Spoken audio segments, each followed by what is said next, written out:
Hey,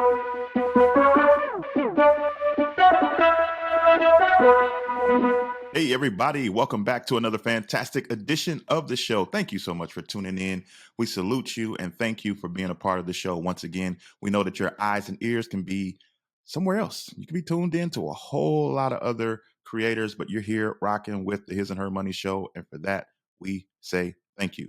If you hear anything today that tickles your fancy and you think your friends should know about it, please share this. Text it to them, put it in your IG stories, tag us at His and Her Money, and we will definitely show you love in return.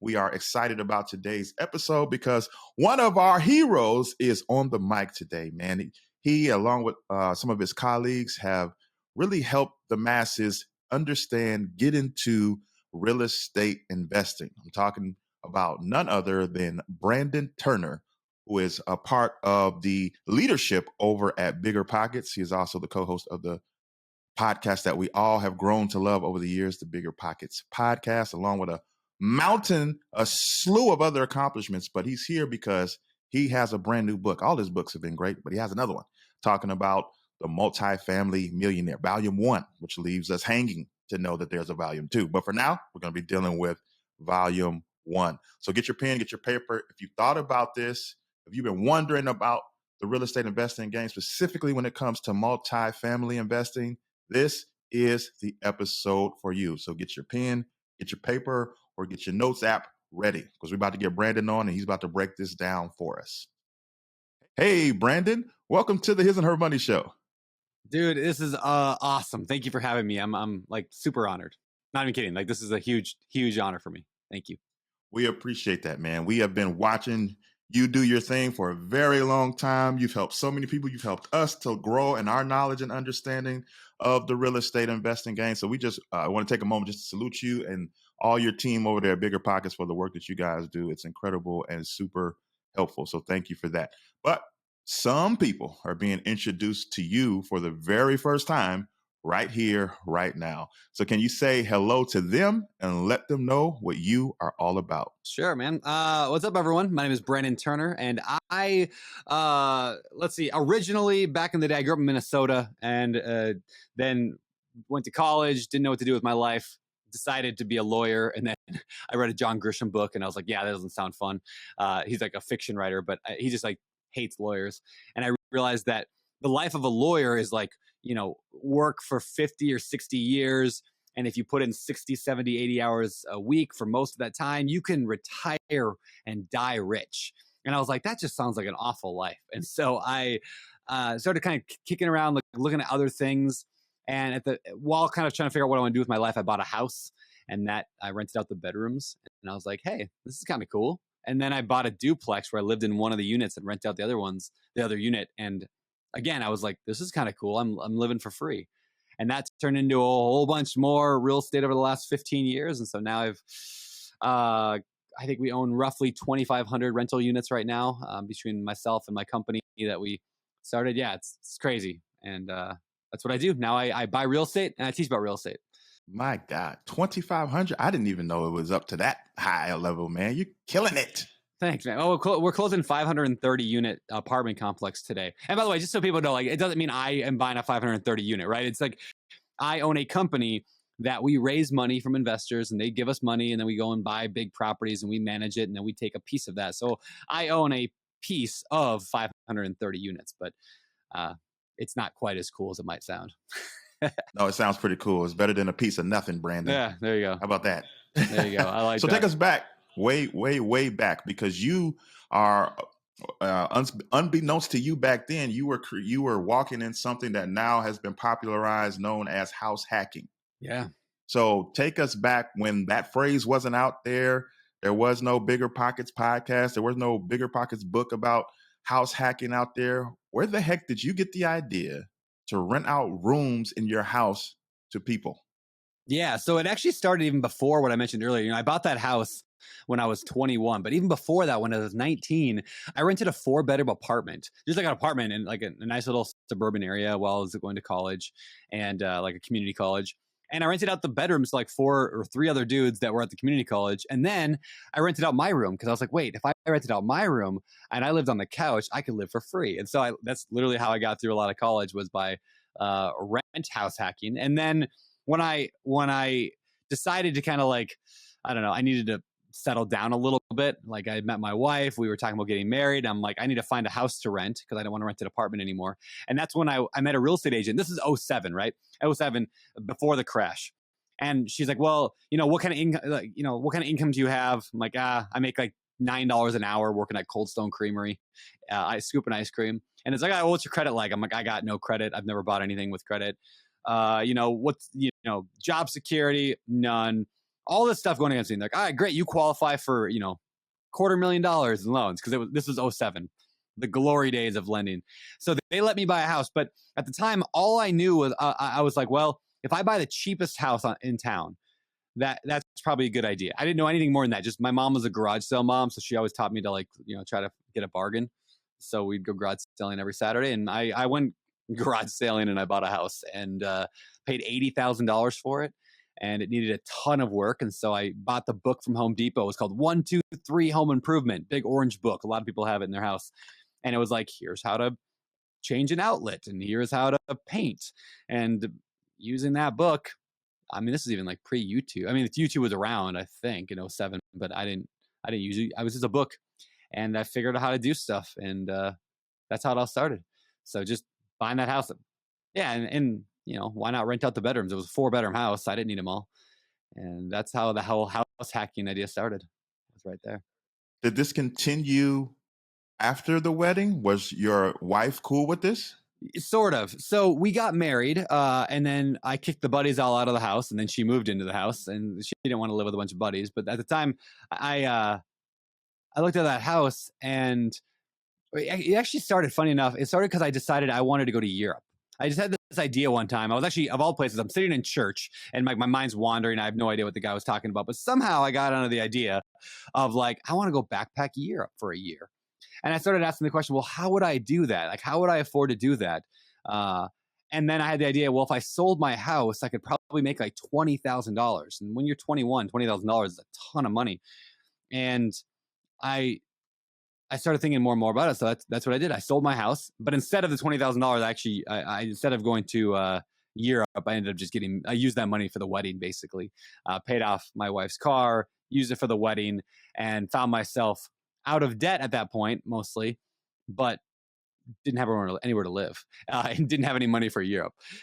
So I decided, well, I need to find a new place to live then, rather than being homeless. I lived with my in-laws for a few weeks, just trying to figure out what to do with my life. And that's when I found this duplex. Again, cheapest multifamily on the market. And it was like 2 crappy little houses in kind of a dumpy area. But I was like, hey, I could live in one of those units and rent the other one out. And it's almost like, I mean, it's its own house. It was like 2 separate little houses. Now, the house I moved into was 450 square feet.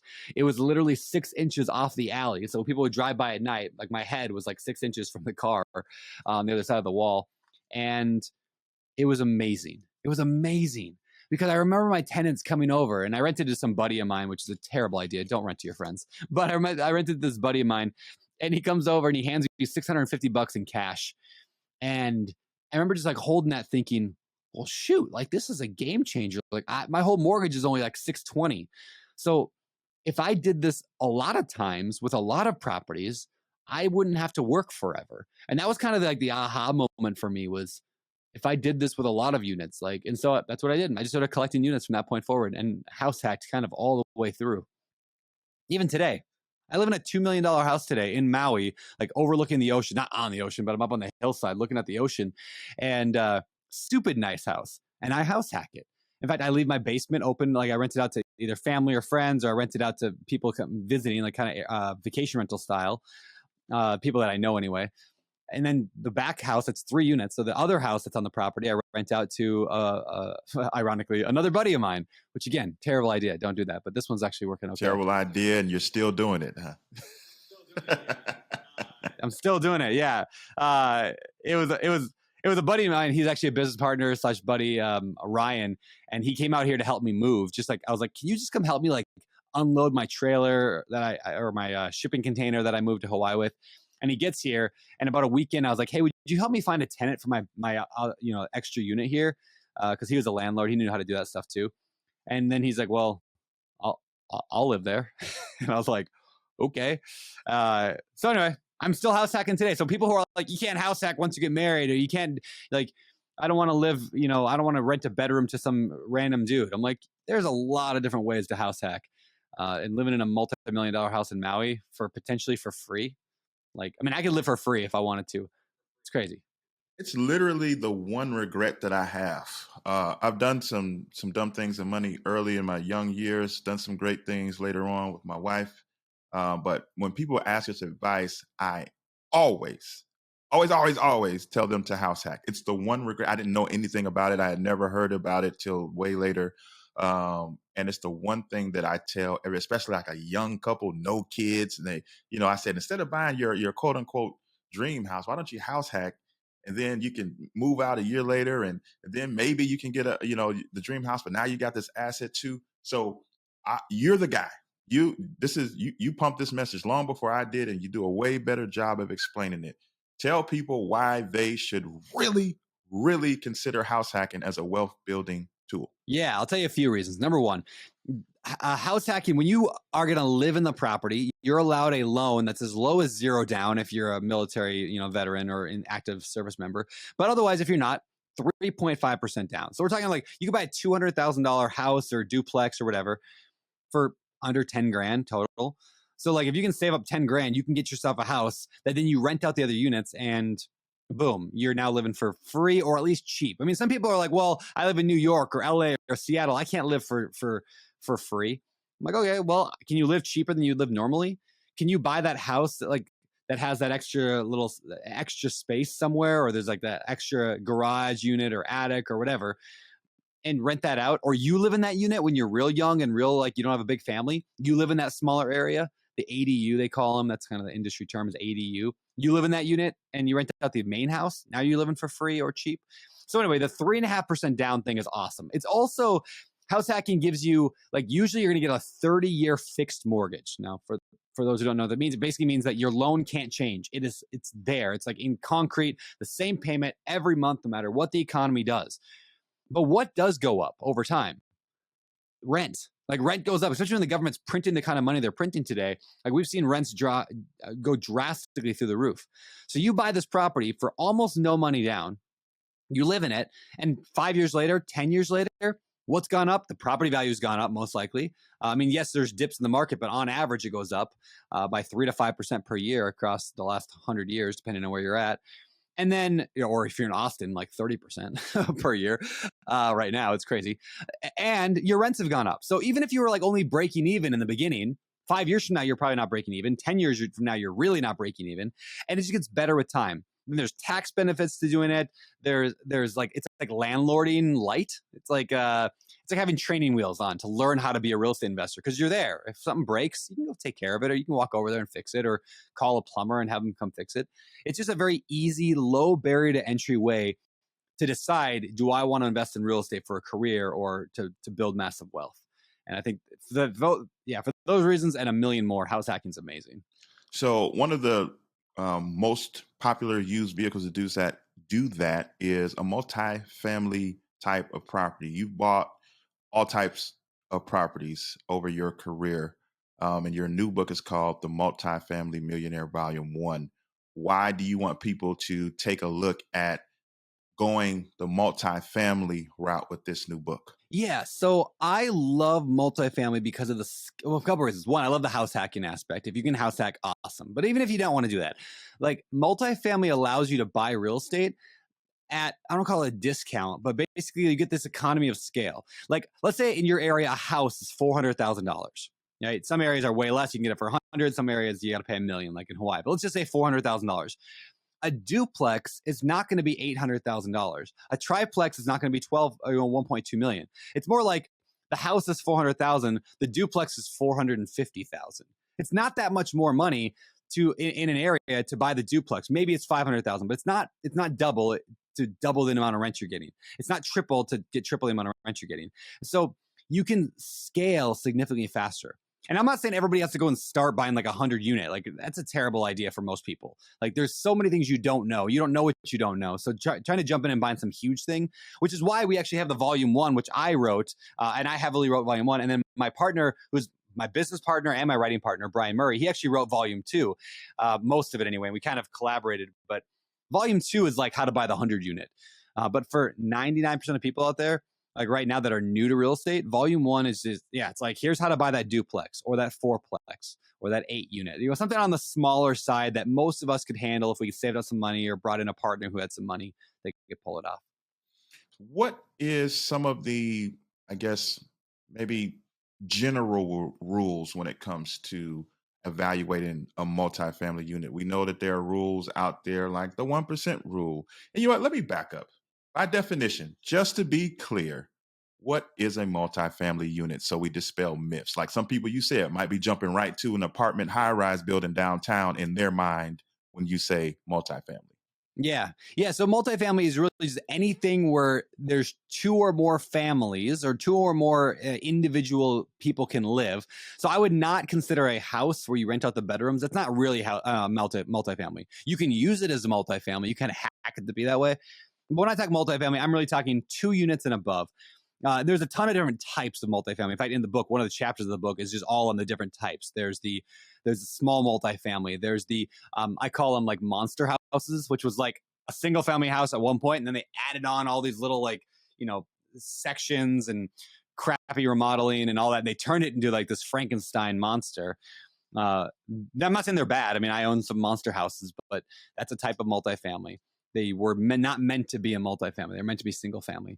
And there's like the high rises, there's the mid rises, there's low rises, there's garden apartments, there's all sorts of type. But yeah, the idea is it's multiple people are living there, multiple kitchens, multiple bathrooms, separate. And from there's a million types. Now, you mentioned that, as an example, you mentioned that a house could be 400, a multifamily could be 450. From our seat, do we approach financing the same way? Is it the same programs, or are there specific programs that only deal with multifamily? And what are some things we should be preparing ourselves or positioning ourselves in order to be able to qualify to do this type of investing? That's great question. So when we're talking multifamily, we kind of divide the financing into 2 different departments. And literally, they're different departments at the bank. They're usually on the left side of the bank and the right side of the bank. If you walk into a normal bank branch, they actually like literally separate them a lot of times. And that is the residential side, they call it, and the commercial side. So if you want to go get a loan on an ice cream machine or an ice cream truck, you'd go to the commercial department. We all understand that. If you want to go get a loan on a business, you go to the commercial side. But also, if you want to buy a 5 unit or greater, so it's a 5 unit, 6 unit, 10 unit, 20 unit, you would go to the commercial side. So anything 5 units and greater is all considered commercial real estate. Anything 4 units and below, so 4, 3, 2, 1, that's all considered residential. And the rules are generally the same, no matter whether it's a single family house, a duplex, a triplex, or a fourplex. It's all the same rules. So in other words, if you can qualify right now for a house, you could qualify for a fourplex. Now, if you get an FHA loan, which is that 3.5% down loan we talked about earlier, on a house, you could get it on a duplex or a triplex or a fourplex. So the difference happens at the 5 unit. That's where the magic changes. Not necessarily for better, not for worse, just different. Usually higher down payments, usually higher rates and fees on the commercial side, but there's some other benefits there as well. Like you can have as many as you want, and they limit you on the residential side on how many you can have. So those are a few of the difference between residential and commercial. But honestly, I don't even, when we wrote volume 1 and volume 2, we had to come up with the question of like, how do we differentiate? Like, what's small and what's large? And like I just mentioned a minute ago, technically by loan definition, 4 units is small or residential and 5 units is kind of large. But in reality, like buying a 5 unit, other than which side of the bank you go on, it's really the same thing. And so we kind of define it as approach. You can approach real estate in 2 ways. You can approach it in a small way. And I don't mean that in a bad way at all. I mean, I still do small deals, meaning maybe like you're going to manage the property yourself, or at least you're going to hire a property manager who's a local property manager who's going to just, take care of it. You're probably going to a local bank to finance it, or, going to Wells Fargo or whatever. The large way to approach real estate is like team focused. You're going to bring in employees. You're going to use a mortgage broker. You're going to be just a lot. Like you don't know who your tenants are on a large deal. On a small deal, you probably know every one of your tenants by name. They probably have your phone number. So it's two different approaches to real estate that we look at, and that's how we kind of define large versus small. In searching out multifamilies, is it the typical websites like a realtor or a trulier.com? Is it the typical real estate agent, or there's certain agents that specialize in this? How do we begin our search? Yes and no. So on a duplex, triplex, fourplex, that size, the realtor.com, Zillow, Trulia, though, getting yourself a real estate agent, that's a really great way to get started. In fact, I love that for people who are just getting their first deal. Like there's a lot of fancy ways to find real estate off market, which is like, doing marketing and all that. But you don't need that for your first deal. Don't worry about that. Just get a good agent who understands investing. In fact, what I call them is on fire agents. And if you're listening to this right now, write this down. If you're thinking about getting a real estate agent, see if they check all these boxes. On fire is an acronym. O is for organized. They have to be organized. So make sure they're an organized agent.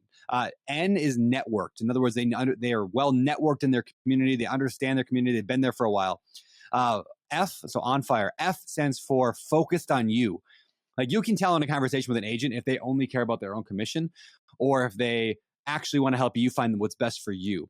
I is investment savvy. They understand what investors want, not just what homeowners want. And this is a huge distinction because a lot of agents, all they can think is like, oh, cute kitchen and cute front porch for your 2.1 cute kids. Like if that all as an agent is helping me with, like I don't want them. I want an agent who's going to be like, oh yeah, the cash flow in this property could be significant. That's what I want to hear from my agent.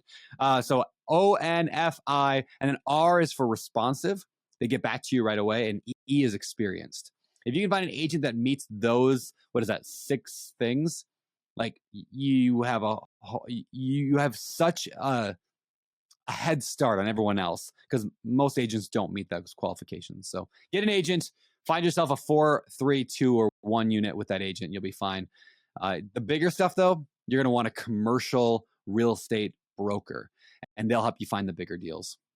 Should they just like Google my city commercial agents nearby, or is there a place where you can kind of vet out good ones?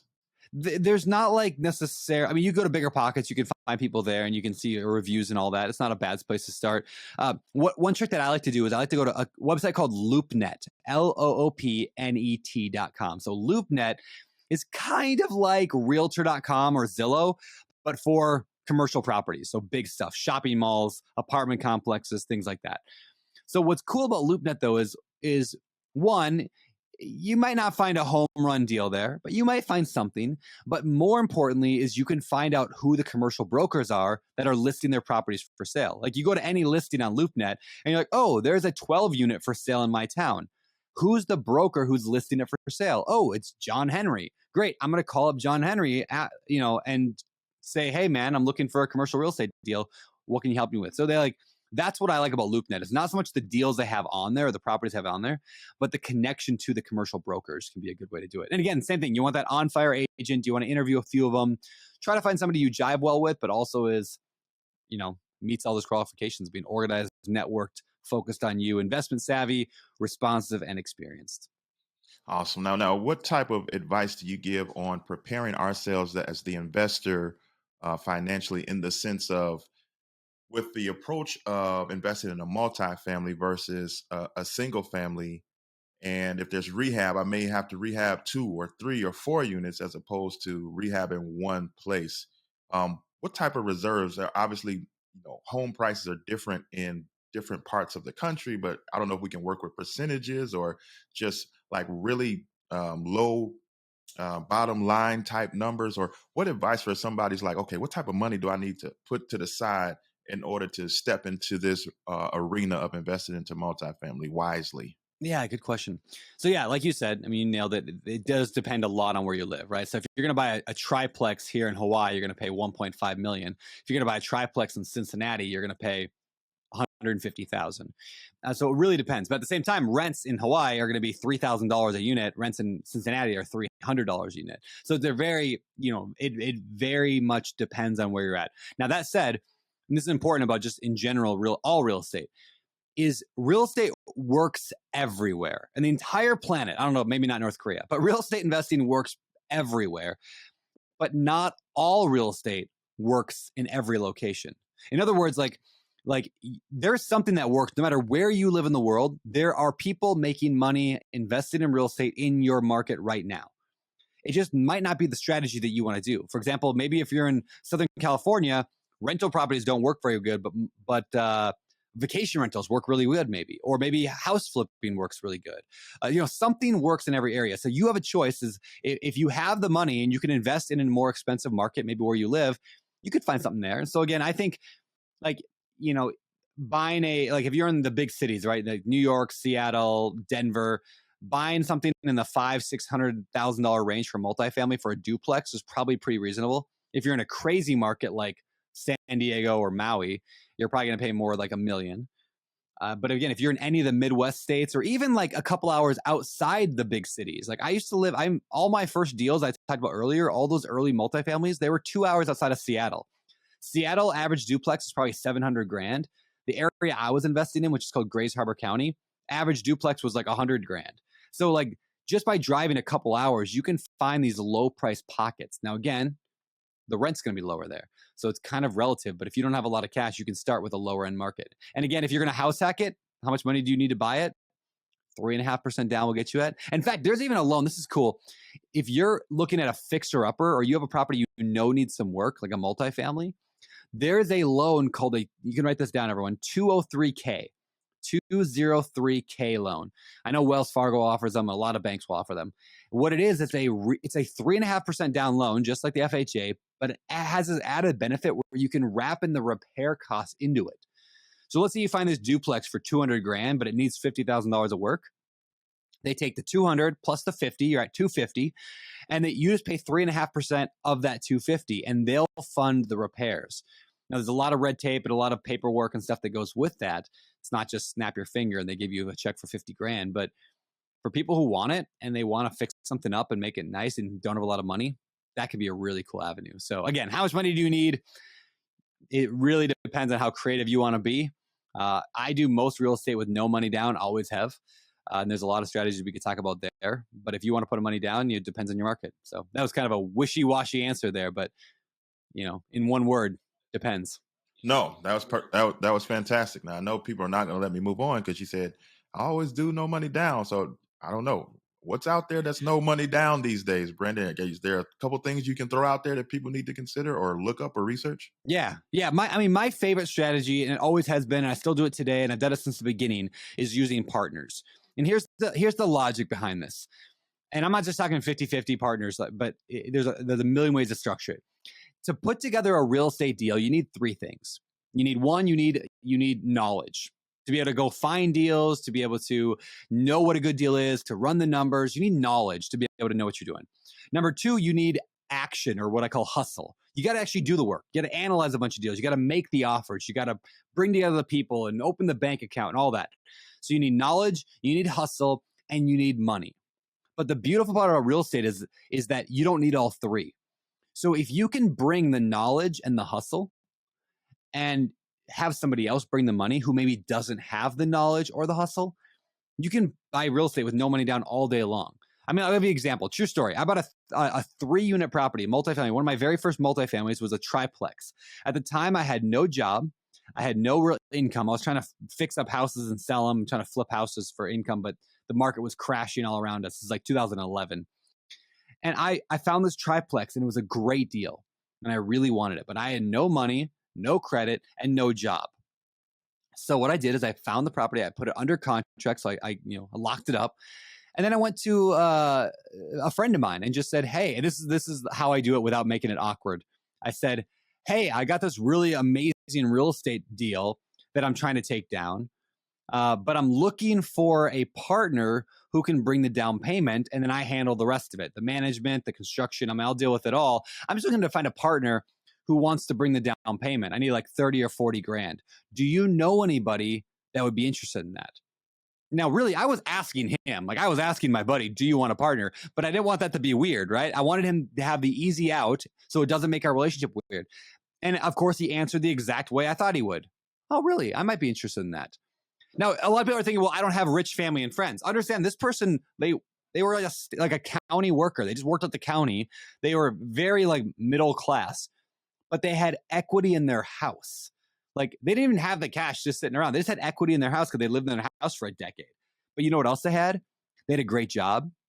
They had a great income, like, enough to get a loan. In other words, they were a bank's best friend. I was the bank's worst enemy. The bank didn't want to touch me. Like if I walked into a bank, they would like spray me with a hose and tell me to leave. But like these guys, they loved them because they're like ideal borrowers. So I simply partnered with them. They brought the money, and it wasn't even their money. It was from their line of credit from their house, but they brought the money, the down payment. They helped me get the mortgage because again, I couldn't get the loan in my own name because I didn't have any money or credit or anything. And they brought the money, they brought the ability of the loan. I brought the deal, I brought the knowledge, the hustle, I brought everything to make it all work. And then I managed the property afterwards. At the end of the day, I put $0 into that deal. I never put a dime into that deal. But every year I make about $5,000 off that one property that I get to personally walk with. We just split it 50-50. Now my friend, that partnered with me, they had to do no work. They didn't have to go out and find a deal. They didn't have to open any bank accounts. They didn't have to talk to any tenants. They didn't have to manage contract. They didn't have to do anything. They literally did nothing except for wire me some like $40,000 or whatever it was that we needed for the down payment. And so it's a true win-win. And that's why partnerships are my favorite no and low money down strategy, because it allows everybody to win. And if you don't have the cash, great. Just get really good at what you do, at finding deals, and the money will find you. Like you'll get it if you got good enough deals. Wow. What's the makeup? Because you've been doing this for 15 years and you've been teaching a whole lot of people, a whole lot of us how to do this. What's the makeup of somebody who has a chance to be a solid real estate investor? Like, how do I know if I'm emotionally ready? I might be financially ready, but there's, a lot that goes into it from an emotional standpoint, whether you're dealing with contractors, whether you're dealing with tenants, whether you're dealing with any aspect of this, the securing financing, there's some emotional bandwidth that you're going to have to use on a regular basis in order to withstand this wealth building strategy. How do I know if I'm ready? Yeah, a couple of thoughts. One, I think you have to have the mindset that says, I'm in this for the long haul. Like real estate, yes, we talk about real estate making passive income and all that, but in the beginning, it's not passive. Like it takes work. It's not like buying a stock or buying Bitcoin and just waiting for it to go up. Like now, there are ways to make it more passive. There are ways to make it easier, and you can do the team approach. And I mean, I work maybe 5 or 10 hours a week at my real estate right now. I don't work a whole lot at it, and I could just sit back now and relax. But it's been 15 years. In the beginning, it took time. So having that long-term perspective, knowing that it's not going to be get rich quick, is the first thing I'd say. Understand that. The second thing is there's some people who see a challenge and they say, oh, I would never want to do that because of the challenge, or oh, I wish I wouldn't have done this because it's now hard. And there's other people who say, okay, this is hard, but how do I get through it? How do I solve this problem? How do I get through the other side? And having that approach, like knowing you have the mentality that says how, not if, or does it work? Can it work? But no, how is it going to work? How can I get through this? Like that's such a huge piece of the puzzle. And then closely related is, are you somebody who can learn? And that sounds stupid, right? Because all of us are, well, we can all learn, but it's not true, right? I mean, how many people out there would never read a book on credit repair, even though they have terrible credit? Because they're like, oh, I already know how to fix my credit. But they don't. But reading one book on credit repair, you probably improve your credit score like 100 points. It's like one book, like 4 hours of work. Like I would never want to manage tenants. Managing tenants is actually pretty darn easy. Like it's not a hard process once you learn how to do it. So if you have the kind of attitude that says, I'll just figure it out, I don't need to learn, I'm not going to go and read a book, or I'm not going to listen to a podcast, I'm not going to ask for help, I'm just going to figure this out and then complain about it when it's not working, you shouldn't get into real estate. So those are a few things that I would say. The people that I find that have success, they're okay with the work, they understand it's going to take some time, and they're willing to get through the difficult issues and questions and learn to get themselves out of it. And if you can do that, you can succeed in anything really, but real estate's especially. Great advice. Now, this new book is called The Multifamily Millionaire. So that would lend to make us think that if we do this right, potentially this is something that can propel us to $1 million net worth by chance. Is that what you are suggesting? Yeah, dude, it's exactly that. You know, we went back and forth on whether or not we wanted to actually call it, put the word millionaire in the book title, right? Because it's kind of a buzzy word. It's kind of like, oh, this is like, what is a scammy title? But the reality is, like, I mean, one, yes, it does help sell books because people like that term, but in reality, like, that's exactly what multifamily is designed to do. It's help you scale to millions of dollars of value fairly quickly. And let me explain how. Like, let's say you buy a multifamily property that costs you $1 million. It costs them. Oh no, let's even go easier. You buy a multifamily property that costs you $500,000. Remember, you don't have to put the money in. You may have to put zero of that money in, but let's just say you put down 20%. No, let's even go smaller, 3.5%. So you buy a $500,000 property and you put down 3.5% on that. So you're looking at under $20,000 for the entire purchase of this property. Over the next few years, yeah, you might make a little bit in the beginning, a little bit of cash flow. But 5 years down the road, now you're making more cash flow. But what's really happening is your property on average is going up in value. Yes, there's dips. Yes, we have recessions, but on average, it's going up. 10 years from now, that $500,000 property is probably worth $1 million, maybe 700, let's just say. But 20 years from now, it's almost guaranteed to be worth $1 million. 30 years from now, 100% sure it's going to be worth millions of dollars. And during that time, what did you do? You paid off your mortgage. You started owing $500,000 or whatever, $475,000. And over that time, you paid it off to nothing, but you didn't pay it off out of your own pocket. You just paid it off out of the money that your tenants are paying you. So in other words, one single property can make you a millionaire in multifamily. And technically single family as well. It's hard to get a single family house to make money every month to be able to hold on to it that long. They typically don't rent for high enough to be able to justify holding them. But one multifamily property can make you a millionaire. What if you bought, and I walk through this whole chapter. It's called the stack, this concept. Let's say you bought a duplex this year. That's all you did is you bought a duplex. Maybe you lived in one of the units, rented the other ones out. You got a 3.5% down. And then let's say next year you buy a fourplex. Same thing. Maybe you house hack it again. The year after you buy an 8 unit. Then the year after you buy a 16 unit. And the year after you buy a 32 unit. Each year, you just doubled your purchase. Now, people are saying, well, how do I afford that? Partnerships or commercial loans. Over time, your cash flow is, building, so you're making more money to put on down payments, whatever. Don't get caught up in the details here. But the idea being, if you just exponentially grew like that, you're building a multi-million-dollar portfolio fairly rapidly, buying like one property a year.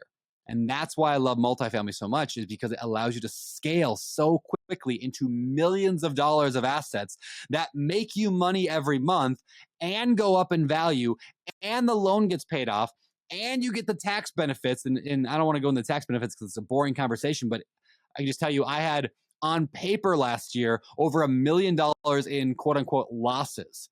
I didn't lose any money last year. We made a ton of money. I lost $1 million, quote unquote, last year because the U.S. government gives us such amazing tax benefits by owning real estate. What does that mean? It means I didn't pay any taxes. My intern paid more taxes last year than I did. And so all of that combined together, and the fact that multifamily is kind of like designed to not be like an active investment, like you have people that manage things, property managers, CPAs, whatever. It's just like win, win, win, win, win, win, win. It's hard not to become a millionaire by investing in multifamily properties. As long as you do it halfway right, it's absurd how much money there is to be made there. Some people are wondering, is now the time? In a lot of places, the market is on fire. People are getting above their asking price for houses that aren't even all that. So they're like, maybe I should wait this thing out. Is that a good thought to have? Or even with the way the market seemingly is kind of overpriced right now, are there still deals to be had? Yeah, so there's definitely still deals to be had. In today's market, though, I like to say we don't find good deals. In today's market, we make good deals. The difference being back in 2012, like you just like put on a blindfold and like pin the tail on a foreclosure and you could find one, right? They were everywhere. Today, though, you got to be thinking, okay, well, how can we make this deal work? For example, let's just say you found a single family house and there was this like attic area that you could turn into another unit that you could then rent out. So maybe the property doesn't make sense as a single family, but as a duplex. And of course, careful of zoning laws and all that. But now all of a sudden you made a good deal out of something that maybe wasn't a good deal. Or maybe you find a property that's a 5 unit or a 7 unit, 10 unit, whatever, but it's located somewhat near a college.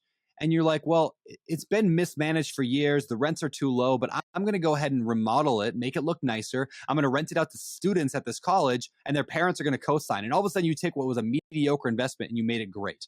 So in today's market, you don't find good deals as often as you do. You make good deals. And that said, is the market going to crash? Could it go down? It could. But if you look at like pretty much any period of the last 100 years, and you look at the graphs of like the stock market or real estate or any kind of investment, like even when things dip, they generally always go way higher. So when you have that long-term outlook, do I care if I buy a $500,000 house today and then it goes down to $400,000 in value next year? 30 years from now, when it's worth $2 million, do I really care? Not really. I mean, at long-term outlook just tells me that I'll be fine no matter what. So, I mean, I'm not going to buy a deal that loses me money right now. I don't want to buy a money that costs me to own it. But if I can break even or better long-term, I'm going to be great. Good stuff. Last question for you. It's something that I can't remember if I read in one of your previous books or if I heard you say on one of your podcasts, but it's something that stuck to me, and I'll probably never forget it, because we are so at His and Her Money legacy minded. We're telling people to do these things with their money, not just with themselves in mind, but like you said earlier, with a long range view in mind. You told a story somewhere in a book, on a podcast. You said that you specifically bought a certain piece of property with your daughter in mind. I think she was like maybe 3, and you specifically made the payoff at such a way you were paying it to where when she turned 18, she would have this property free and clear. You were legacy minded. Talk to us about how real estate investing can help us build a legacy that goes on beyond us. Yeah, I love this strategy. So I actually bought that when she was 3 days old, like 3 days old. I bought this fourplex, this 4-unit property. And I love this story because it illustrates so many of the benefits of multifamily real estate investing. So here goes. So we bought this property. I think it was like, what did I pay for it? It was cheap. It was like $50,000 because it was a disaster. It was 4 little houses, completely destroyed. Garbage hoarders living in one of the units. Like somebody broke in, and a homeless person was living in the other one. And not a great area. It was okay, but not a great area. There's all these things wrong with it. But I like problems, and so I bought this property. I fixed it up over the course of a year. And I rented out each unit one at a time. Another benefit of multifamily is as you fix up the units, you can rent them out one at a time, which means like I'm building cash flow or income as I go. It's not like all or nothing like a house. And so anyway, so I buy this property, I fix it up, and I rent it out. Now, the benefits of this are, I put it on a mortgage that we paid off in 18 years. From the time Rosie, my daughter, was born, this property will be paid off when she's 18. When she's 18, that property should be worth somewhere between $300,000 and $400,000, maybe significantly higher, actually. I mean, I thought it was like when I bought it, 5 years ago, I thought it would be worth $300,000 when she goes to college. But I bet you today I could turn around and sell it for $350,000 right now in this market. So I bet you it could be worth $500,000, $600,000, $700,000 later. But anyway, because over time the value is going up. At the same time, like I said, the mortgage is getting paid down.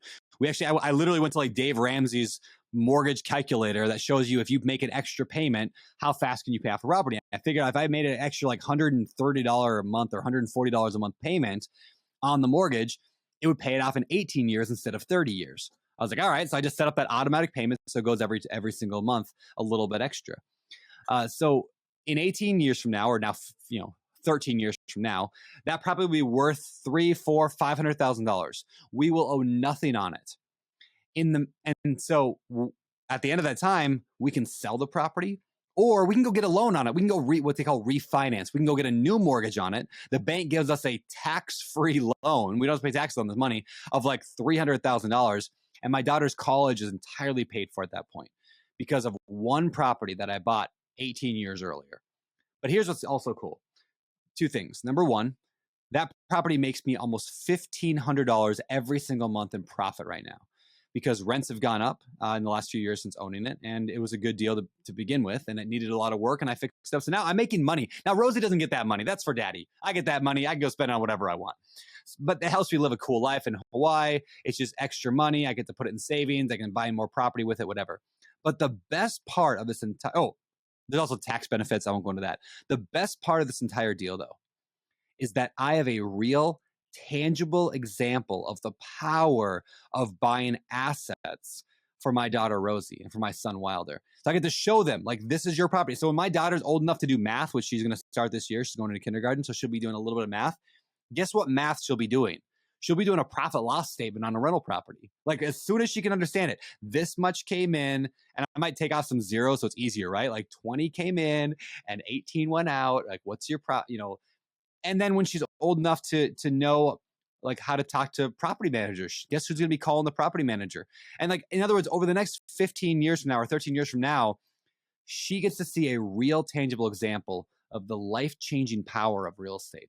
And I think that's so much more valuable than the college education she'll get from it. And I hope she runs with it. So yeah, that's kind of my strategy. All my kids get an asset that'll pay for over time. And anybody can do that. Just buy any property when your kid's younger than 5, put it on a 15-year mortgage, and your kid's college paid for, just like that. Even if it only breaks even, who cares? Your kid's college is paid for. I love it. I love it. I love it. That's why I haven't forgotten it.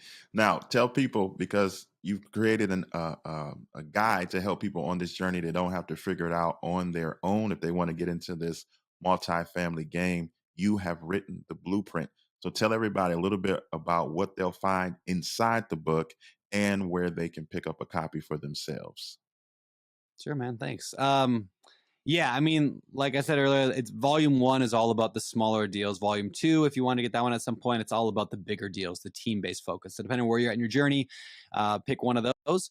And really, like, writing a real estate book is fun because it's very like, what's the first step? You got to pick your location or you got to pick your team. And so every chapter is just like step by step by step by step, going through how to do it. So when you start the book, you could know nothing whatsoever and have no idea even what multifamily is. And by the time you end the book, you're going to know exactly what multifamily is, how to find it, how to buy it, how to manage it, how to build the teams, how to get the money, how to do creative financing, how to partnerships, how everything works. It's very easy to do step by step when it comes to real estate books. I feel bad for business writers, like people who write business books, like that are like theoretical concepts. I'm like, oh, they got a hard job, like, because it's not step by step, but real estate, it's pretty step by step. So yeah, that's what the book is. I think you'll like it.